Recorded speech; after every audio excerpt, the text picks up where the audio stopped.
ایک انہوں نے فرمایا کہ بعض اوقات اتنا چھوٹا قرآن ہوتا ہے جس کو پڑھنا بھی ممکن نہیں ہوتا، لیکن کوئی اسے اس لیے جیب میں رکھے تاکہ حفاظت وغیرہ رہے، تو کیا اس کا حکم شرع ہوگا؟ اور اس میں کچھ کویسچن ہے، وہ پہلے یہ دیکھ لیتے ہیں۔ دیکھیے، پہلی بات اچھی طریقے سے یاد رکھیں کہ اتنا چھوٹا قرآن پاک چھاپنا کہ جو پڑھا ہی نہ جا سکے، یہ کوئی ادب نہیں ہے بلکہ بہت بڑی بے ادبی ہے۔ یہ بہت بڑی بے ادبی ہے، کیونکہ قرآن کوئی نمائش کے لیے نہیں بنایا گیا تھا، نازل کیا گیا تھا۔ ہم لوگ جو چھوٹے چھوٹے کوئی چاول کے دانے پہ لکھ رہا ہے صورتیں، آیتیں، اور اس میں پھر وہ انعامات حاصل کر رہا ہے، معذرت کے ساتھ اگر کوئی ایسا کوئی بھائی سن رہا ہو، یہ کوئی کمال نہیں کیا آپ نے، یہ بلکہ آپ نے اپنے لیے گرفت کا سامان کیا ہے کہ اللہ تبارک و تعالیٰ کے کلام کو اس قدر چھوٹا حقیر معمولی کر دینا کہ وہ ہاتھوں سے گر رہا ہو اور پھر جیب میں اس کو رکھنا۔ آپ کو پتا ہے کہ انسان واش روم بھی چلا جاتا ہے کبھی، اور بے وضو بھی اس کو چھو سکتا ہے، تو بے وضو قرآن کو ہاتھ لگانا گناہ، یہ حرام ہے۔ واش روم میں لے جانا شدید ترین بے ادبی ہے۔ اس لیے اتنے چھوٹے چھوٹے قرآن تو چھاپے نہ جائیں، اور اگر چھپ چکے ہیں بالفرض تو ان کو پھر اپنے ساتھ نہ رکھا جائے، کیونکہ بے ادبی سے بچنا تقریباً ناممکن ہو جاتا ہے۔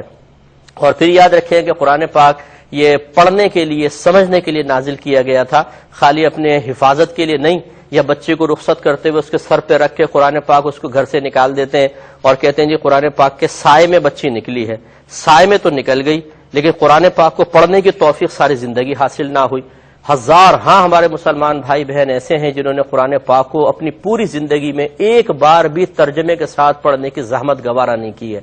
کہ یہ کتاب اس لیے نازل کی گئی تھی کہ آپ اس کو خالی چوکھٹ پر رکھ دیں، کسی چوکی پہ رکھ دیں، کسی اوپر جگہ پہ رکھ دیں، اور روزانہ اس کو چومیں، آنکھوں سے لگائیں، اور سر پہ اس کو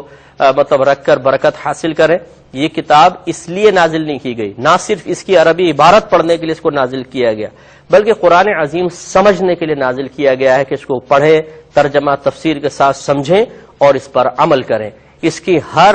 آیت کا اپنا ایک تقاضا ہے۔ اگر آپ کوئی عذاب کی آیت پڑھیں گے، وہ تقاضا کرے گی کہ اب اللہ سے ڈرو، اپنے گناہوں پہ غور کرو، گناہوں پر توبہ کرو، اس پر استقامت حاصل کرو، کسی کے حقوق دبائے ہیں تو فوراً سے پیشتر ادا کرو، کیونکہ یہ جہنم کا عذاب تمہیں بھی مل سکتا ہے۔ اب ہم عربک پڑھ رہے ہوتے ہیں، ہماری بڑی بوڑھیاں بہت سی سن رہی ہوں گی، خواتین بڑی معذرت کے ساتھ اپنا بچہ سمجھ کے آپ معاف کر دیجیے گا اگر برا لگے تو، رمضان کے اندر قرآن پاک لے کے بیٹھ جائیں گی، کتنے قرآن پڑھیں جی؟ ماشاءاللہ اس دفعہ تو میں نے 3 ختم کر لی ہیں، 4 ختم کر لی ہیں، اور ان سے ایک آیت کا بتائیں، پوچھ لے کہ اس کا معنی بتائیے گا، یہ پتہ ہی نہیں ہے۔ تو بہن، قرآن پاک اس لیے کوئی نازل کیا گیا تھا کہ آپ 4 5 6 دفعہ خالی اس کو ختم کر کے اور یہ سمجھے کہ میں نے بہت بڑا کمال کر لیا ہے، اور اس کا ایصال ثواب کرتے رہے، یہ دادا کے لیے پڑھ لیا، یہ نانا کے لیے پڑھ لیا، یہ چاچا کے لیے پڑھ لیا۔ قرآن یہ کوئی ناجائز نہیں کہہ رہا ہوں، نہ اس کی تلاوت ثواب سے خالی ہے، ثواب بھی ملے گا انشاءاللہ، لیکن جو اصل قرآن کے